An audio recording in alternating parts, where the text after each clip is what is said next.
Oke. Assalamualaikum warahmatullahi wabarakatuh guys. Kembali lagi di channel Lekwan. Kali ini saya kedatangan tamu spesial dan narasumber spesial langsung dari ini wajahnya ini agak-agak Chinese ini. Ini bukan orang Cina, asli orang Indonesia. Ini saya kedatangan tamu diplomat muda. Ini. Nama beliau adalah Ismail Fahmi, sorry. Ismail Fahmi. Atau aku manggilnya biasanya Kang Fahmi kan, lihat di ininya kan Kang Fahmi gitu. Beliau ini menurut saya cukup inspiratif untuk berbagi pengalaman tentang beasiswa, pengalaman jadi jurnalistik dan juga diplomat. Beliau ini multi talent gitu ya. Terus kerjanya juga sangat inilah menurut saya yang saya lihat dari sekilas ya. Saya juga baru kenal sama beliau, tapi beliau begitu welcome sama saya baru kenal ya, tapi sudah memberikan kesempatan untuk bisa bersonding dan wawancara langsung untuk tukar-tukar pengalaman dan juga sharing-sharing. Beliau pernah nyantri gitu, dan sampai sekarang masih jadi santri abadi. Beliau pernah nyantri di Asidikia Islami Boarding School di Jakarta. Dia 6 tahun di sana dari SMP sampai SMA. Dulu SMA apa MA, Mas? Dulu itu aliyah ya sebutnya, madrasah sanawiyah dan madrasah aliyah. Oh, dulu ngambil sanawiyah sama aliyahnya berarti Mas ya? Ya, sanawiyah dan aliyah, tapi yang mondok ya. Kan kalau orang tuh ada yang aliyah, sanawiyah yang di luar pondok. Ini di pondoknya itu sendiri. Beliau berarti mondok 6 tahun, berarti udah nggak bisa diremehkan lagi baca kitab kuningnya. Saya jamin sudah inilah, sudah cah-cis-cus pokoknya ya. Udah 6 tahun dari Madrasah Sanawiyah atau SMP dan juga Madrasah Aliyah atau SMA. Kemudian beliau setelah itu melanjutkan untuk sementara menjadi wartawan di beberapa stasiun TV seperti di TV One, terus di Metro TV. Itu pernah merasakan pengalaman kerja di sana juga. Nanti mungkin beliau akan mengasih sharing-sharing pengalaman menjadi jurnalis itu gimana. Kemudian beliau mendapatkan beasiswa S2-nya di Australia. Nah, ini nanti mungkin Mas Fahmi akan memberikan cara dan tips untuk bisa dapat beasiswa tersebut, dan cara infonya itu gimana dan nyarinya di mana, itu nanti akan disondingkan sama beliau disampaikan. Kemudian mendapat beasiswa S3 juga di Australia. Nah, sambil dia ternyata dapat beasiswa, ternyata setelah dia jadi wartawan, jadi jurnalis selama 5 tahun, beliau juga adalah seorang diplomat muda, diplomat loh. Ini banyak orang yang nggak tahu itu diplomat apa, tugasnya diplomat itu apa, terus harus ngapain, terus dia itu tugasnya itu apa, itu banyak orang yang nggak tahu. Mungkin nanti bisa dijelaskan langsung sama Mas Fahmi. Oke, apa kabar Mas Fahmi? Alhamdulillah kabar baik. Apa kabar Mas Ikhwan? Mas Ikhwan ya panggilannya? Panggilannya Lekwan biasanya Mas. Oh, Lekwan. Lekwan. Okay. Ya namanya. Kalau yang perempuan Lekwat berarti ya. Ya bisa juga itu kalau perempuan. Lekwan panggilannya. Ya, gimana Mas Lekwan? Alhamdulillah sehat Mas Fahmi, sehat.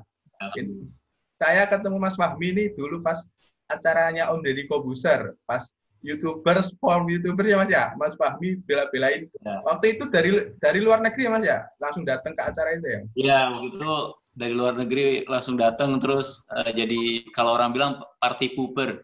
Party poopernya cara Mas Deddy nggak, saya itu nanyanya agak terlalu tajam sih kayaknya.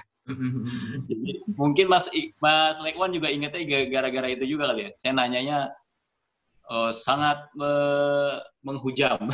Mas Deddy kelihatan nggak nyaman waktu itu. Karena kan sampean kan sebagai wartawan kan pasti lebih tahu lah sisi untuk memberikan pertanyaan yang mungkin tajam dan akurat, itu pasti kan akan terjadi gitulah. Ya gitu sih. Oke, mungkin ingat gara-gara itu juga kali, saya nggak tahu. Saya sendiri sampai sekarang nggak bisa lupa, karena kan pertanyaan saya juga muncul di kontennya YouTube Deddy Kobuser kan kemudian, karena mungkin dia juga terkesan dengan pertanyaan itu. Nah itu saya mulai kenal sama Mas Fahmi ya, Kang Fahmi. Terus dari situ saya mengikuti media sosial dan berteman kan, saya di fallback sama Mas Fahmi. Kemudian saya ngikutin channelnya juga kan, channelnya Mas Fahmi nanti saya cantumin di deskripsi. Banyak banget di situ info-info tentang diplomat, terus mahasiswa yang ada di luar negeri, khususnya beliau kemarin kan bertugas di Cina 3 tahun ya Mas ya. 3 tahun di sana, terus banyak juga info-info tentang beasiswa di sana, sama mahasiswa sana. Mas Fahmi banyak pokoknya yang manfaat lah di kontennya Mas Fahmi, nanti bisa dicek di deskripsi bawah dan juga bisa di subscribe. Mas Fahmi juga subscribernya udah banyak, udah hampir 20.000 Mas ya. Ya. Ditunggu yang ke 30.000. Siap, lancar pokoknya. Semoga mencapai 100.000 lah Mas, biar dapat silver play button. Oke Mas, langsung kita ke topik nih Mas. Nah, itu tadi sampean kan dari pondok terus sampean bisa nggak kira-kira bagi pengalaman, maksudnya cerita dari pondok itu, di pondok itu gimana, dari santri kok bisa sampai cita-cita jadi jurnalis terus kemudian jadi diplomat, itu gimana? Ya sebenarnya ini sih pada dasarnya saya tuh nggak, ini mungkin bicara pribadi pribadi, dan setiap orang pasti kan punya kecenderungan pribadi masing-masing. Saya sendiri dari dulu tuh nggak pernah suka yang mainstream. Jadi kalau dulu itu lulus dari pesantren, teman-teman itu biasanya melanjutkan studi ke UIN atau ke kampus-kampus berlatar belakang Islam gitu ya, atau juga keluar negeri, misalnya ke Timur Tengah, ke negara-negara Maghribi gitu, Sudan, Maroko dan lain-lain. Nah waktu itu saya kepikiran, saya nggak begitu tertarik kuliah melanjutkan di kampus-kampus itu, karena saya pikir 6 tahun di pesantren itu udah istilahnya kalau bahasa Betawi bilang ya udah begah gitu ya. Begah. Udah. Wes, orang Jawa itu mungkin wes apa ya? Wes ikilah. Senang apa ya bahasa Jawa? Kenyang banget gitu. Wareken nih San, warek akan pengalaman pondok mungkin ya. Ya karena kan kita 24 jam ya, 24 jam, 7 hari, 1 bulan, setahun, dan konstan dari jam 3 pagi sampai jam 10 malam itu non-stop. Dibangunin jam 3 pagi, terus kita belajar kitab kuning, belajar tafsir. Di kelas juga kita belajar semua ilmu kita pelajari, mulai dari kalau sekarang bilang ilmu duniawi gitu ya, misalnya ilmu fisika, kimia, dan lain-lain, dan juga ilmu ukhrawi gitu. Kalau di Islam kan fardu ain fardu kifayah lah intinya. Kita mempelajari semua itu secara konstan di pesantren, dan mungkin karena udah ngerasa begah banget, jadi pengen sesuatu yang lain. Jadi mainstreamnya itu rata-rata memang melanjutkan ke UIN, karena memang itu yang paling mudah. Buat anak pesantren ya, karena kan kita dites bahasa Arab, macam gampang gitu buat anak pesantren. Linear lah. Nah, waktu itu terus, betul. Nah, waktu itu UMPTN, zaman dulu UMPTN, saya nggak tahu sekarang apa namanya, ujian masuk perguruan tinggi negeri. Itu belum populer di kalangan anak pesantren. Ini kita bicara tahun 90-an akhir ya, 99-2000. Itu nggak populer di kalangan anak pesantren. Kenapa? Karena ya itu, sehari-hari kita kan selalu dapat informasi tentang dunia pesantren. Kita tahu pesantren Tebu Ireng, kita tahu pesantren Gontor, dan lain-lain. Tapi kita nggak pernah tahu, kita tahu kampus-kampus di Timur Tengah misalnya, tapi kita nggak pernah tahu ada namanya makhluk bernama UMPTN. Saya nggak tahu, Mas, apakah udah tahu atau belum. Tapi saat itu teman-teman saya banyak yang nggak tahu tentang itu, termasuk di keluarga saya. Saya itu 5 bersaudara, kakak saya yang pertama itu nggak pernah dengar UMPTN, kakak saya yang kedua nggak pernah dengar UMPTN. Dan memang kami sekeluarga anak pesantren semua, jadi intinya adalah di kalangan pesantren, UMPTN itu sesuatu yang sangat asing. Tapi itu wajar. Nah kemudian saya tahu ada UMPTN, dan saya tahu kompetisinya sangat ketat. UMPTN itu kan jalur masuk ke kampus-kampus negeri ya, untuk UI, UNPAD, ITB, dan lain-lain. Jadi ya akhirnya saya coba, yaitu tadi melawan mainstream itu dengan mencoba ikut UMPTN. Tapi tentunya dengan persiapan. Saya belajar, saya ikut bimbel waktu itu, terus juga belajar sehari-hari ya untuk mempertajam latihan untuk tesnya itu, karena kan tesnya nasional dan itu saringannya terpusat gitu. Jadi yang masuk, katakanlah yang masuk Fikom Unpad, saya kan akhirnya belakangan masuk Fikom Unpad itu misalnya katakanlah yang apply ada 7.000 misalnya, yang diterima cuma 200 orang. Jadi itu kan nasional. Kalau sekarang itu kan setahu saya daftarnya di kampus ya, bener nggak sih? Ada yang kampus, ada yang ya tes lah, tes terus harus prosesnya lama sih Mas. Cuma kalau jalur COVID sekarang kayaknya lebih mudah sih, saya yang dengar ya. Kayaknya cuma seleksi apa namanya? Seleksi ini apa? Rapot kalau nggak salah untuk yang sekarang ya. Tapi yang sebelum-sebelumnya emang harus ke kampus terus ikut jalur mandiri, ada SPMB, ada pokoknya itulah namanya. Aku susah jelasin, banyak banget pokoknya. Ya kalau sekarang setahu saya itu memang bisa daftar langsung ke kampus dan bisa. Pasarnya juga ada jalur yang kalau ente punya uang, ente bisa masuk kan ada gitu. Nah, zaman dulu itu untuk masuk PTN itu benar-benar fair secara nasional, artinya tidak ada lagi jalur khusus gitu, nggak ada. Jadi kita tes seperti apply PNS mungkin ya, tes secara nasional. Jadi kita kompetisi untuk jurusan itu, kita milih di waktu tesnya kita milih jurusan apa, fakultas apa di kampus mana. Nah, kemudian alhamdulillah lulus. Ya udah dari situ kehidupan saya jadi keluar dari tanda kutip klaster pesantren gitu. Karena ada kecenderungan kan teman-teman pesantren itu hidupnya dari satu klaster pesantren ke klaster pesantren yang lain. Paham kan maksud saya? Paham, Mas. Karena kita memang ya kalau di hadisnya kan kullu mauludun yuladu ala fitrati fa abawahu yuhawidanihi aw yuhannasurani aw yumajjisani. Setiap manusia itu dilahirkan dalam kondisi fitrah, maka orang tuanya lah yang membuat dia itu ya Yahudi, Nasrani atau Majusi. Orang tua bisa juga diartikan masyarakat gitu. Nah, orang tua kita kan atas konsen mereka kita masuk pesantren. Kemudian kita terkondisikan wawasan kita untuk dekat dengan orang-orang pesantren, teman-teman kita santri. Wawasan kita yang nggak jauh-jauh dari itu. Akhirnya kita melanjutkan ke klaster itu lagi gitu. Jadi kita nggak keluar dari klaster itu. Nah, alhamdulillah karena dulu itu saya melawan arus, maka saya keluar dari klaster itu. Keluar dari klaster pesantren, saya masuk ke kampus umum. Di kampus umum itulah saya ketemu dengan teman-teman dari latar belakang SMA yang notabene budayanya itu saya nggak ngerti sama sekali lah bisa dibilang. Bahkan hari pertama saya kuliah waktu itu, saya ingat betul, saya pulang ke rumah, saya cerita ke bapak saya, Pak, saya tuh kuliah duduk sebelahan sama perempuan. Wah, saya cerita tuh. Saking excitednya bahwa bukan excited. Orang baru keluar dari pondok ya. Ya, di pesantren kita dipisah kan, dipisah. Perempuan dan laki-laki. Jadi begitu sebelahan itu, dan di sebelahnya itu pun kan perempuan dari kalangan non pesantren, apalagi zaman saya saat itu nggak kayak sekarang ya, orang yang kerudungan udah di mana-mana gitu.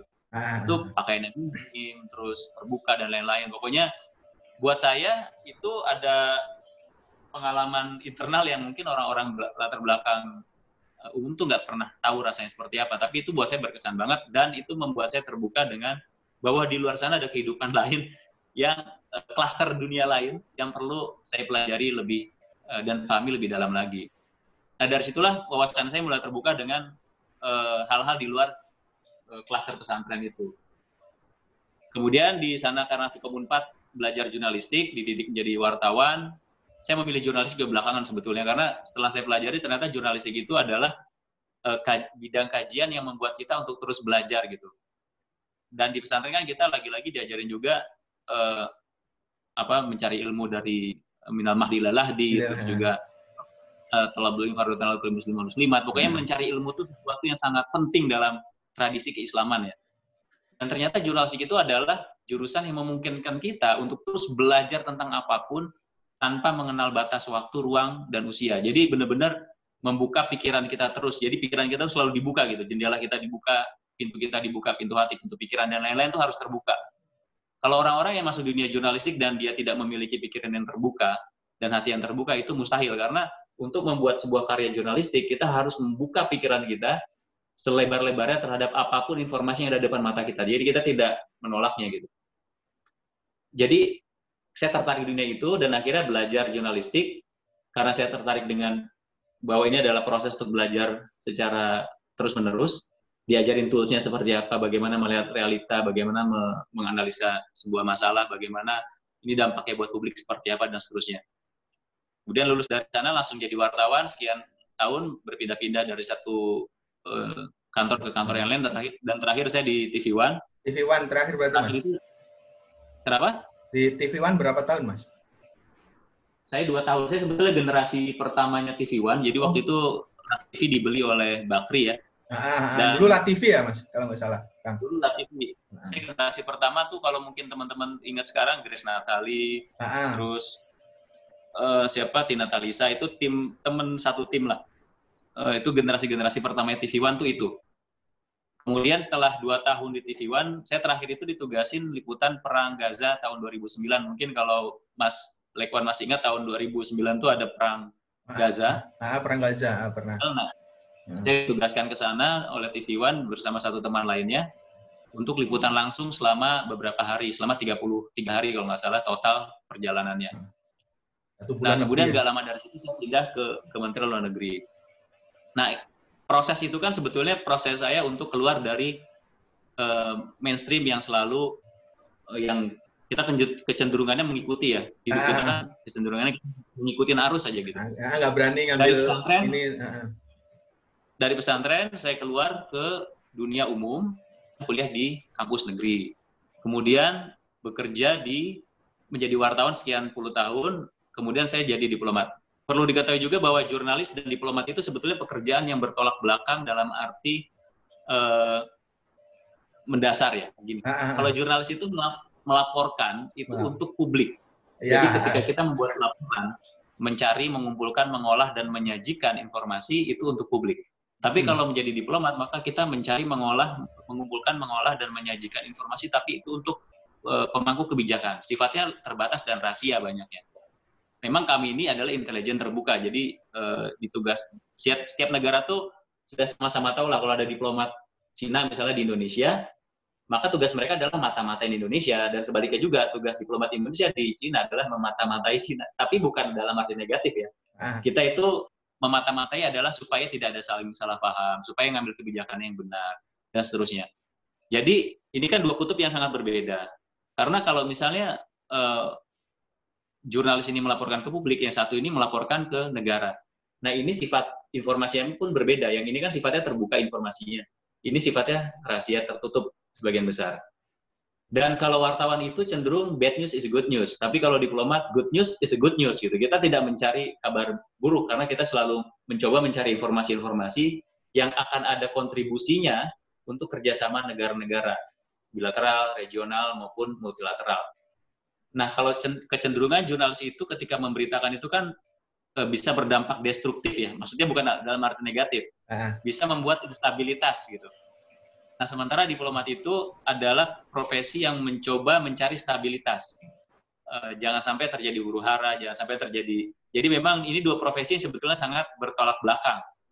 Makanya ketika misalnya, ini adalah hal yang biasa, ketika diplomat bertemu wartawan, diplomat akan sangat berhati-hati bicara dengan wartawan, dengan media.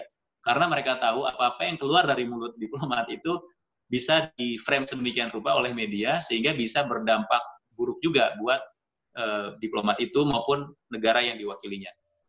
Intinya ini adalah dua profesi yang sangat berseberangan. Tapi kemudian saya menyeberang tuh, ya kan, menyeberang kapal lah, dari kapal yang begini ke kapal yang haluannya berbeda lagi. Nah, itu juga membuka pikiran saya terhadap dunia yang lain juga. Nah, hikmah dari situ adalah, ini kalau audiensnya adalah teman-teman berlatar belakang pesantren, jangan ragu untuk keluar dari klaster yang ada kita selama ini. Karena bisa jadi klaster itulah yang membuat kita jadi tidak tahu tentang banyak hal di luar sana yang bisa jadi manfaat buat diri kita juga gitu. Tapi kalau misalnya teman-teman akan tetap berada dalam klaster pesantren, nggak apa-apa juga, itu bukan sesuatu yang negatif, tapi pastikan bahwa pergaulan kita selalu terbuka dengan kalangan apapun, dengan latar belakang apapun, sehingga memperkaya cara pandang kita. Dari situlah saya juga, ini nyambungnya ke beasiswa ya. Dengan saya masuk menjadi wartawan, maka saya tahu banyak informasi yang teman-teman saya di pesantren itu nggak tahu. Dengan saya menjadi PNS dan kemudian jadi diplomat itu, saya juga dapat informasi yang teman-teman itu nggak tahu. Di antaranya adalah informasi mengenai beasiswa. Sebetulnya saya apply beasiswa itu sudah dari zaman saya jadi wartawan. Itu yang beasiswa yang S2 itu Mas ya? Iya, untuk S2. Saya waktu itu coba untuk beasiswa ke Jepang. Dan memang ini informasi itu satu hal ya. Menurut saya itu zaman sekarang sangat gampang sekali. Kita tinggal Google beasiswa gitu. Beasiswa ke Jepang. Pasti keluar semua tuh. Coba aja, pasti keluar. Dan saya yakin teman-teman itu sangat mudah mendapatkan informasi sekarang. Ini kita bicara tahun 2005. Tahun 2005 itu internet di Indonesia belum seperti sekarang. Kan? Kita masih sangat rendah. Penetrasi internet masih sangat rendah sekali di Indonesia. Kalaupun ada internet, itu masih sangat lambat. lupakanlah bicara internet tuh di telepon tuh lupakan. Sekarang kita bisa browsing juga di handphone. Artinya tidak ada alasan lagi untuk tidak mendapatkan informasi untuk mendapatkan beasiswa. Menurut saya untuk informasi udah clear di situ. Tapi persoalannya adalah ketika kita dapat informasi beasiswa itu, apakah kita sudah siap untuk menjadi penerima beasiswa? Ini cerita yang lain lagi nih, dan ini ceritanya perlu persiapan yang panjang. Nah, kalau di sini ada audiens yang masih SMP, SMA, atau kuliah, maka persiapkanlah dari sekarang. Karena masa-masa belajar inilah masa-masa yang paling subur untuk memperkaya hazanah intelektual kita, hazanah pengalaman kita. Buat yang kuliah, aktiflah di organisasi, aktiflah pada kegiatan-kegiatan yang ada kontribusi positif buat minimal lingkungan kampus lah, yang maksimal lagi lingkungan di luar kampus. Kenapa? Karena hal-hal seperti itulah nanti yang akan menentukan layak atau tidaknya kita diberikan beasiswa oleh pemberi beasiswa. Kadang-kadang kita itu modalnya nekat aja gitu, kita nggak mengukur kemampuan kita. Saya dulu termasuk yang ketika saya jadi wartawan dan saya mencari beasiswa, saya tidak mengukur diri saya. Artinya gini, kita kan bicara apply beasiswa itu kita tidak sendirian gitu, kita tuh berkompetisi dengan sekian banyak orang yang lain. Termasuk waktu angkatan saya di Kemlu itu dulu yang apply beasiswa di zaman saya itu ada 90 orang yang apply beasiswa Australian Awards. Jadi bayangkan ada 90 diplomat pada saat bersamaan apply beasiswa itu. Alhamdulillah saya salah satu yang keterima. Waktu itu jadi kalau nggak salah 30 yang keterima beasiswa itu. Ya saya bersyukur, kenapa? Karena ya alhamdulillah diterima, tapi itu kan juga diterima pasti ada pertimbangan-pertimbangan yang menurut saya pertimbangan yang paling penting buat pemberi beasiswa adalah sejauh mana orang ini setelah dia dapat beasiswa ini akan memberikan kontribusi positif buat masyarakat, buat orang lebih luas lagi. Jadi beasiswa itu bukan buat dirinya, tapi buat orang itu untuk bisa mengupgrade dirinya sehingga dia bisa berkontribusi lebih buat banyak orang. Ya kalau di dunia pesantren khairukum anfa'uhum linnas lah. Supaya kita bisa lebih banyak manfaatnya buat banyak orang. Nah, pemberi beasiswa pasti akan mengukur itu. Jadi mereka akan melihat CV kita, mereka akan melihat potensi kita, nilai akademik kita seperti apa, dan track record kita selama ini seperti apa. Kita sudah melakukan apa aja, karya apa saja yang kita pernah buat. Nah, jadi selain kita tahu informasi, setelah kita tahu informasi, maka penuhilah informasi yang dibutuhkan oleh mereka. Biasanya mereka akan minta CV, mereka akan minta nilai akademik kita berapa, mereka akan minta misalnya karya-karya kita apa. Nah, maka penuhilah itu. CV itu kan nggak mungkin kosongan kan, nggak mungkin cuma tanggal lahir, sekolah di mana, dan seterusnya. Tapi kita perlu percantik CV itu dengan isi yang bagus. Istilahnya buku, kalau buku isinya itu cuma omong kosong gitu, maksudnya omong kosong ya standar template gitu, kan orang juga nggak mau baca buku itu. Kita pastikan bahwa isi buku itu adalah buku yang kalau dibaca itu berbobot. CV pun seperti itu. Tapi CV itu memang walaupun cuma selembar, 2 lembar, itu kan untuk mengisinya perlu berhari-hari, berbulan-bulan, bertahun-tahun. Yaitu dengan apa? Ya tadi, dengan pastikan bahwa waktu-waktu kita yang ada saat ini, yang masih kuliah, yang masih sekolah, itu digunakan, tidak ada waktu yang terbuang percuma. Yang gaming, lupakan gaming. Yang pokoknya yang apapun yang nggak penting itu, lupakan lah. Pastikan bahwa semua waktu kita itu tercurahkan untuk mengupgrade diri kita. Pastikan waktu yang tercurahkan itu adalah untuk membuat diri kita itu manfaat buat banyak orang. Nah, saya yakin hal-hal itulah yang akhirnya membuat para penerima beasiswa itu, seperti saya dan teman-teman yang lain, itu dipercaya oleh pemberi beasiswa untuk mendapatkan beasiswa yang mereka sediakan. Jadi yang paling penting itu sih, sebenarnya memastikan diri kita itu sudah siap atau belum. Nah, waktu saya apply di beasiswa Jepang itu, saya tuh belum menyiapkan itu semua gitu. Maksudnya kayak bahasa Inggris, kan pasti ada syarat bahasa Inggris kan, TOEFL-nya berapa minimal, atau IELTS-nya berapa. Pastikan bahwa diri kita itu memenuhi standar itu. Kan kita nggak mungkin TOEFL itu, misalnya katakanlah 550 minimal, kita belajarnya sehari 2 hari, itu mustahil lah, lupakan itu. Saya ingin cerita juga bagaimana perjuangan saya untuk bisa berbahasa Inggris. Saya itu bahasa Inggris nggak kursus ya. Jadi benar-benar otodidak. Otodidak, Mas. Dulu waktu di pesantren itu kan bahasa Inggris itu sesuatu yang tidak dianggap lebih sulit dibandingin bahasa Arab. Saya nggak tahu kenapa. Walaupun kenyataannya bahasa Arab sebetulnya lebih sulit dibandingin bahasa Inggris. Ada sorof, ada nahu, ada jurumiyah, ada ibriti, ada dan kita harus ngapalin segala macam. Wah, banyak banget lah. Kaidah-kaidah bahasa Arab tuh banyak banget. Belum bicara lagi balaghah, mantik dan lain-lain.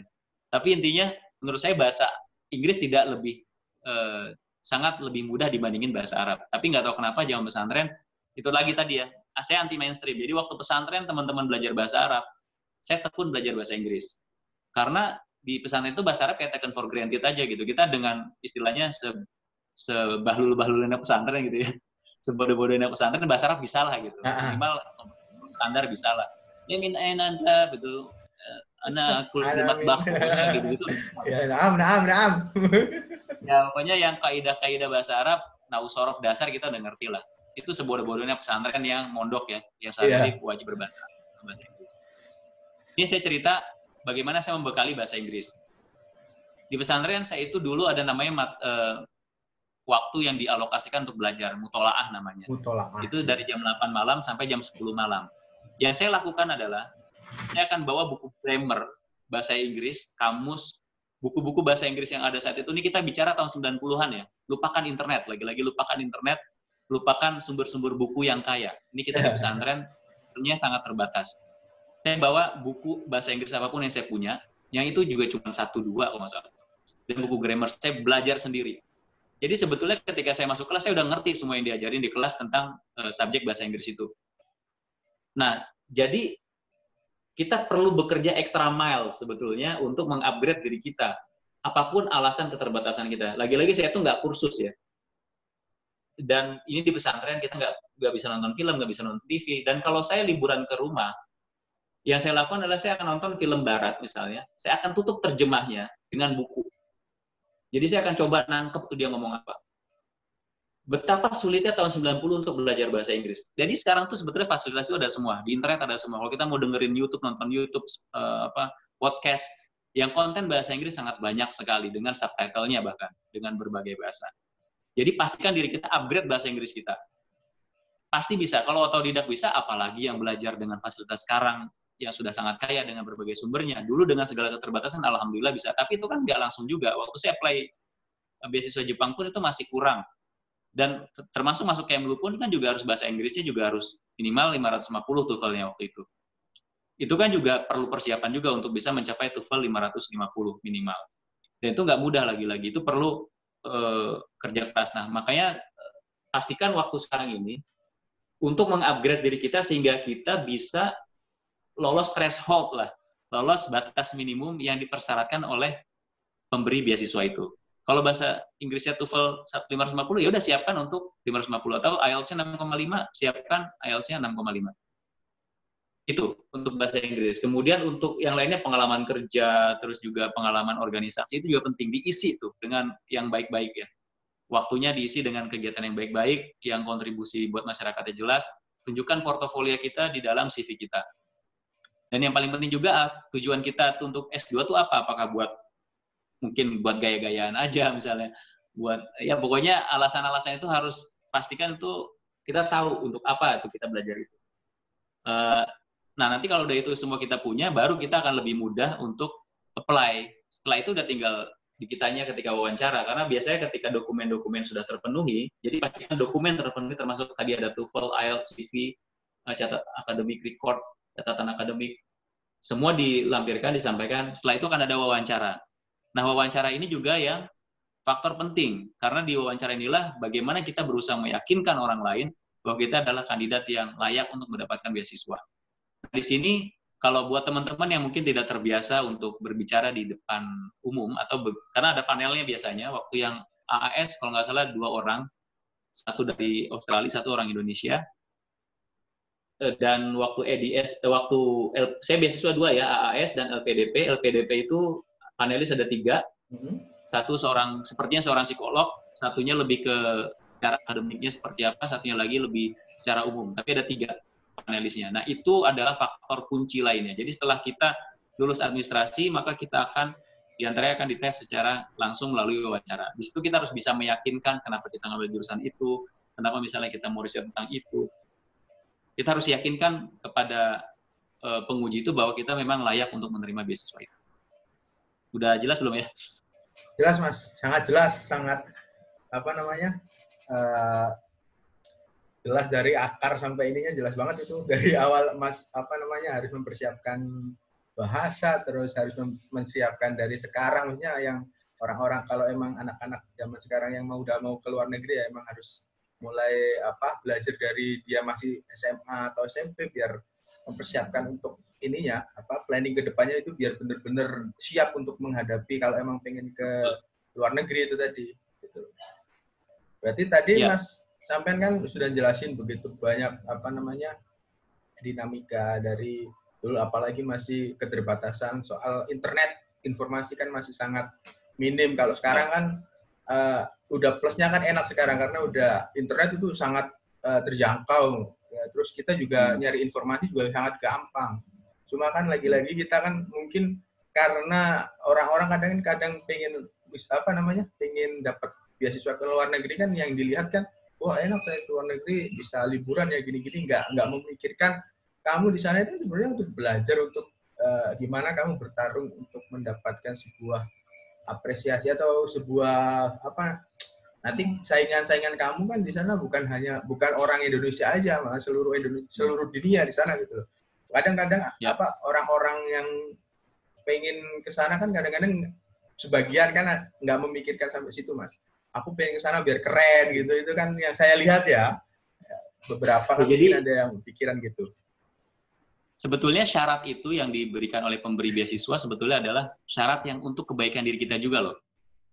Kenapa? Karena mereka nggak mau. Pertama, ketika katakanlah kita dapat beasiswa, terus kita dikuliahkan di luar negeri, kita malah membuat hidup kita tuh menderita gitu, karena kita nggak sanggup dengan kuliahnya. Bisa dibayangkan, kalau misalnya bahasa Inggris kita itu buruk, belum mencapai standar, kita kuliah si pemateri itu bahasa Inggris, 100% bahasa Inggris ngomongnya. Belum lagi buku-bukunya semua dalam bahasa Inggris. Nulis tugas-tugasnya dalam bahasa Inggris. Bikin esai dengan ribuan kata, dengan 2.000 kata, 3.000 kata, 3.500 kata, bahkan sampai tesis yang sampai puluhan ribu kata, dan disertasi sampai 70.000 sampai 80.000 kata dalam bahasa Inggris. Dengan grammar yang korek, dengan logika dalam bahasa Inggris yang benar. Itu kan kalau kita belum sampai pada kemampuan itu, maka nanti yang akan sulit kita sendiri gitu. Jadi sebetulnya pemberi beasiswa memberikan syarat-syarat itu bukan semata-mata ingin menguji kita, bukan. Tapi itu untuk semata-mata memastikan bahwa kita nanti ketika kuliah, kita bisa menjalaninya dengan baik. Ya kalau dalam tradisi pesantren kita juga diajarkan kan bahwa tidak ada cobaan itu diberikan pada manusia di luar kemampuan dia gitu. Ya istilahnya gitulah. Jangan tempatkan diri kita pada sebuah keadaan yang kita sendiri belum sanggup untuk menghadapi keadaan itu. Dan cobaan itu kan berjenjang ya. Ada S1, S2, S3. Memang nanti semakin ke atas itu semakin sulit. Saya terus terang belum S3, tapi walaupun sudah dapat beasiswanya, tapi saya belum dapat kampusnya. Saya yakin nanti akan lebih sulit untuk mendapatkan, untuk kuliah di S3 dibandingin waktu saya S2 dulu. Berarti begitu banyak hal yang harus kita siapkan sebelum benar-benar kita ke luar negeri atau nyari beasiswa ke luar negeri begitu, Kang ya. Jadi benar-benar harus disiapkan minimal inilah untuk bahasa lah. Kalau emang mau ke Inggris ya emang maksudnya atau banyak orang dari Eropa mungkin ya kita harus menguasai bahasa Inggris. Kecuali kalau kita ke Rusia lah kan kita harus belajar bahasa Rusia gitu loh. Atau ke Timur Tengah berarti kan kita harus menguasai minimal bahasa Arab Amia atau bahasa Arab yang itu kan banyak jenisnya tuh, bahasa Arab A, C, B, C, C itu kan banyak gitu. Tergantung kita mau nge-apply ke negara mana gitu Mas ya. Jadi kita harus menguasai minimal kosakata bahasanya lah. Karena kita kan nanti juga tinggal di sana juga mempelajari pembelajaran dan juga guru-gurunya atau dosen-dosennya semua kan pasti akan menyampaikan pakai bahasa sana. Nggak mungkin pakai bahasa Indonesia gitu. Ya. Dan sebetulnya beasiswa itu sangat banyak ya. Beasiswa itu sangat banyak sekali. Ada beasiswa yang disediakan oleh kampus, ada beasiswa yang disediakan oleh pihak ketiga, misalnya seperti saya tuh Australia Award Scholarship disediakan oleh Kementerian Luar Negerinya Australia. Zaman saya dulu itu setahun ada 500, kuotanya 500 untuk se-Indonesia. Karena 70% itu untuk sektor government institutions, jadi diberikan untuk PNS-PNS seluruh Indonesia. 30% untuk swasta, private. Jadi semua orang bisa masuk. Kemudian ada LPDP. LPDP itu setiap tahun setahu saya ada 1.000 kuota untuk penerima beasiswa LPDP dalam dan luar negeri. Jadi sebetulnya itu baru bicara 2 beasiswa ya, artinya dari 1.500 beasiswa untuk 2 kategori beasiswa itu. Belum bicara tentang Stunet, beasiswa yang di Belanda ada, Chevening, beasiswa yang di Inggris ada, Fulbright, beasiswa untuk Amerika. Banyak sekali. Mungkin kalau di total bisa puluhan ribu beasiswa setiap tahunnya yang tersedia di Indonesia. Itu baru dari pihak ketiga. Belum bicara tentang beasiswa yang diberikan oleh kampus-kampus. Jadi kampus-kampus di luar negeri itu, Mas, itu sebetulnya mereka juga punya kuota beasiswa untuk mahasiswa asing. Kenapa? Karena mereka juga berkepentingan dengan keberadaan mahasiswa asing. Kampus-kampus itu sebetulnya mereka ingin rankingnya naik. Salah satu komponen ranking kampus itu di tingkat global itu naik adalah dengan jumlah mahasiswa asing yang kuliah di kampus itu. Jadi itu adalah bargainnya kampus itu untuk meningkatkan ranking mereka. Kan ranking itu ada Times Higher Education, ada QS, ranking, macam-macam lah ranking kampus itu. Nah, semakin banyak orang asing yang masuk di kampus itu, maka akan semakin tinggi kans dia rankingnya naik. Dan output riset dari kampus juga akan meningkatkan ranking dari kampus itu juga. Jadi harapan mereka adalah dengan kolaborasi dengan mahasiswa asing ini akan meningkatkan banyak sekali karya riset, selain juga tadi ya jumlah mahasiswa asingnya banyak, dan mendongkrak kampus itu untuk naik. Jadi kampus pun berkepentingan. Let's say kalau misalnya di salah satu kampus di Cina, misalnya mereka pengen tahu tentang Indonesia. Kalau misalnya mereka itu risetnya hanya orang Cina aja tentang Indonesia, itu kan akan susah kan. Tapi kalau dalam tim riset mereka ada orang Indonesianya, maka mereka akan lebih banyak dimudahkan dalam proses riset itu, karena akan ada jembatannya untuk mencari data di Indonesia, untuk ketemu dengan orang-orang Indonesia. Atau juga di Australia misalnya. Mereka juga membutuhkan orang-orang Indonesia yang bisa membantu mereka melakukan riset-riset tertentu. Karena biasanya riset-riset yang dilakukan itu tidak sendirian. Biasanya itu ada timnya. Jadi intinya adalah tidak hanya pihak ketiga seperti tadi itu ya, LPDP yang disediakan oleh Kementerian Keuangan, pemerintah Indonesia, ada juga AAS yang disediakan oleh pemerintah Australia, tapi ada juga beasiswa lain yang disediakan oleh kampus-kampus. Nah, caranya gimana? Tinggal datang aja ke website kampus. Misalnya gini, Mas Lekwan mau kuliah di, let's say, Monash Uni misalnya. Masuk ke kampus, itu langsung cari aja di Google. Scholarship Monash University, pasti keluar. Pasti keluar. Tinggal nanti, oh ini syaratnya ini, udah nanti kita masuk, ikutin aja tahap-tahapnya. Tapi lagi-lagi tadi itu ya, syarat itu kan sebetulnya hanya nama, nomenklatur lah, nama aja. Yang paling penting kan kualitas dari dokumen yang kita sampaikan itu, kayak akademik transkrip kita gimana, nilai akademik kita bagus nggak? Gitu. Maka lagi-lagi tadi itu, pastikan bahwa diri kita memang dinilai layak. Minimal kita menganggap diri kita sudah layak menjadi penerima beasiswa. Kalau belum, ya dipastikan dulu aja gitu. Berarti benar-benar harus menyiapkan diri dulu sebelum memang keluar negeri, Mas ya? Ingin beasiswa keluar negeri. Iya, jangan modal nekat lah, jangan nekat, modal. Saya dulu pernah mimpi besar. Saya dulu pernah nyoba, Mas, yang ke Belanda. Cuma ya nggak keterima. Oh, ya, kenapa? Cuma ya nggak keterima dulu 2015. Oh, oke. Cuma karena mungkin kurang beruntung dan juga mungkin waktu itu iseng ya, bukan nggak persiapan juga. Saya wah, coba ke Belanda kayaknya seru gitu ya, karena mungkin baru lulus S1, coba ke Belanda. Terus ya mengikuti proses lah, dari awal selagi berkas terus sampai wawancara sampai tahap terakhir lah. Karena mungkin kurang ini ya, waktu itu saya kurang meyakinkan dan juga nggak siap. Jadi nggak keterima, memang belum jodohnya gitu.